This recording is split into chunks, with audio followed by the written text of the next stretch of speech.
Hey, what's going on, everybody? Justin here, and in this video, I'm going to be doing the stay-at-home book tag because, well, I'm staying home a lot more than I was ever really able to. So yeah, I figured it was pretty appropriate. I thought the questions were pretty good. It's created by Madison over at Princess of Paperbacks. I'll leave her link down below. Definitely go check her channel out. And like I said, I've just been staying at home a lot more, though. Hopefully next week I can start working from home a little bit at least. Anyways, not sure how that's gonna work out, to be honest with my job, but we just take it day by day, I guess. And yeah, let's just go ahead and get started. All right, for the first thing, it's Laying in Bed, which is a book that you have or you could that you want to read in one day. I'm definitely going with my Oxford very short introductions here. As you can see, they're all, well, very short as the name implies. I think they're all. I think the shortest one I've seen is like 80-ish pages, and the longest is like around like the 140s or something. I don't know if I can actually you know put them back onto the shelf and stuff. So yeah, it definitely you could just knock one out in a day. The margins are actually pretty small, and the font's pretty small. So even though they look really tiny, there's still a little bit to them. Like there's more than you would think, I guess. But there's still, like I said, they're only the average maybe like 100 pages or so. So the one I would be going with is The Middle Ages by Miri Rubin, just because I've been doing pretty good lately this year so far with reading like medieval history and stuff. Just figured that'd be a good one to kind of knock out to go along kind of with that theme that's going on right there. All right, next up is Snacking, a guilty pleasure book. And for that, I'm definitely going with my Horus Heresy series. It's the only sci-fi-ish. Well, I guess it is sci-fi, but it's like sci-fi fantasy stuff. Only sci-fi stuff I read pretty much at all. And I don't know. I just feel they're just my guilty pleasure reads when I'm reading fiction. Just because sometimes I get tired of just like straight up high epic fantasy and all like grim dark and all that stuff. Though I guess Warhammer pretty much kind of came up with the term grim dark. But anyways, um, yeah. Anyways, like I said, these are kind of there's pretty heavy themes in some of them, but overall the plot structure and stuff like you kind of everyone like once you like go down that rabbit hole, you kind of sort of know a lot of the stuff that's kind of going on. But I'm going with see this would be book 5. I've read I think a dozen books in the series, but I've been reading them kind of out of order. Though I've read the first 4. The next one is Fulgrim, Visions of Treachery, and this one's by Graham McNeil. Fulgrim is the Primarch or the leader of the Emperor's Children Legion, who become a traitorous legion. Their kind of shtick, I guess, is they're like uber like perfectionists. But then when they enter, anyways, no, not going down that rabbit hole. But anyways, that would be my guilty pleasure book for sure. All right, next up is Netflix, a series that you'd like to start. The problem I have is I'm good at starting series and terrible at finishing them. I almost like all of these series I've started, but I've only finished like 3. I think 2 or 3 out of like that whole like, wall of fantasy stuff. So my problem is actually finding some, but there was a couple, and I'm going with Fritz Leiber's Fafhrd and the Grey Mouser.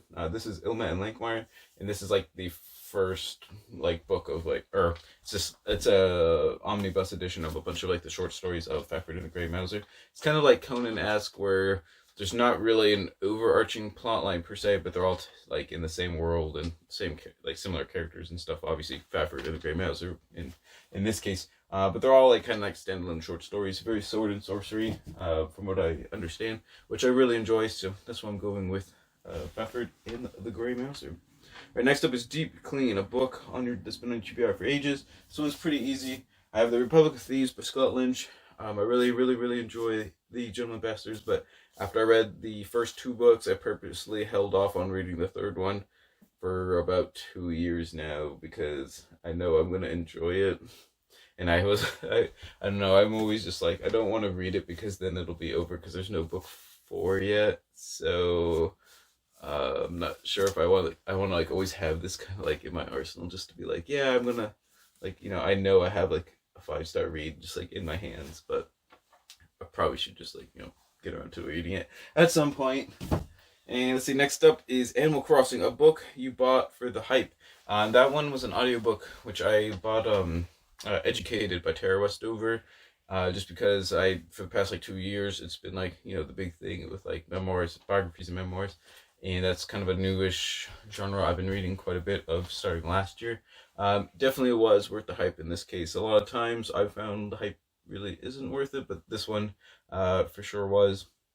It's kind of like the memoir of the author's kind of upbringing in like a really like rural, survivalist, off the grid kind of family, where her parents are kind of, well, don't believe in a lot of certain things, I guess, is how you could say. Very, like, just, yeah, you should just, like, read it. Like, I'm probably going to do, like, a dedicated review video of that book at some point, because it was that good. Next up is Productivity, a book that you've learned from or has had an impact. That one could definitely qualify for that one. For one that I've learned from, I'm going with actually some of my nature books here. I'll just pick this one, the National Audubon Society Field Guide to Trees of the Eastern Region. If you guys don't know what a field guide is, basically you bring it with you when you're like doing nature walks or hiking or whatever. And when you want to identify something, you have like these ones have like plates and then kind of like a little bit of the instructions on like how to identify it and whatnot. There's all different kinds. But I've really been enjoying just kind of like the quality of these ones like on the shelves and stuff. If you follow me on Instagram, you see everyone pretty much enjoyed my new bookshelves that I made just for like my like field guides and nature books and animal books and stuff. I thought it came out really cool, and I don't know, I just enjoy trying to like identify things in nature and whatnot. And I've been doing really good with these National Audubon Society ones.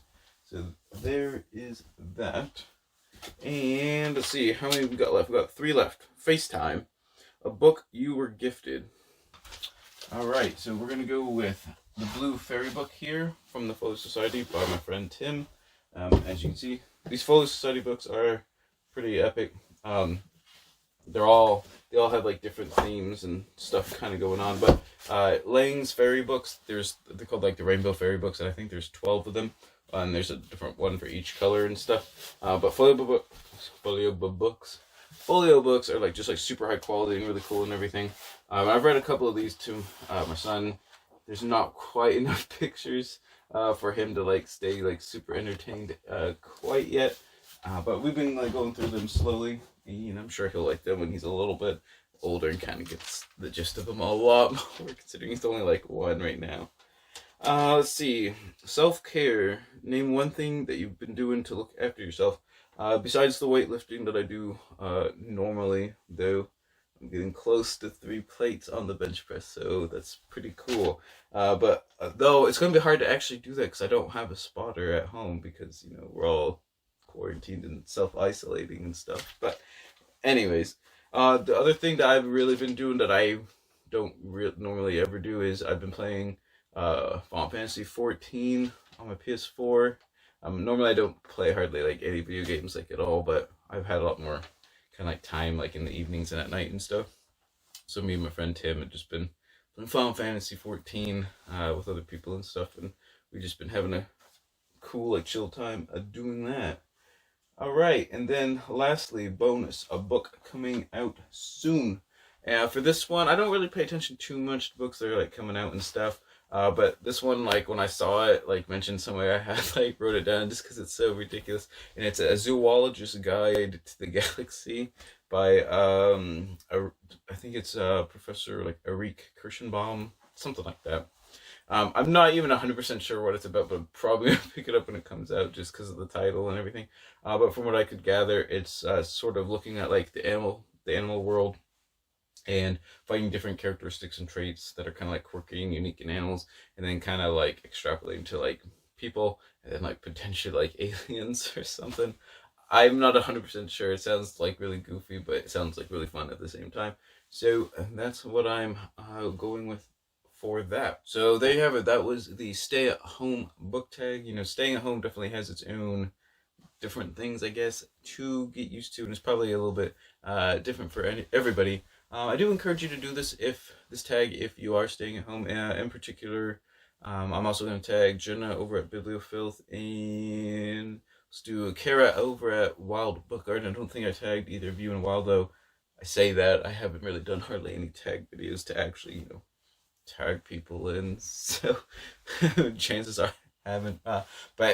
Anyways, like I said, don't forget to leave some comments down below. Check out my Twitter and Instagram if you are on those social media platforms. And always remember, even if you're reading at home, read victoriously.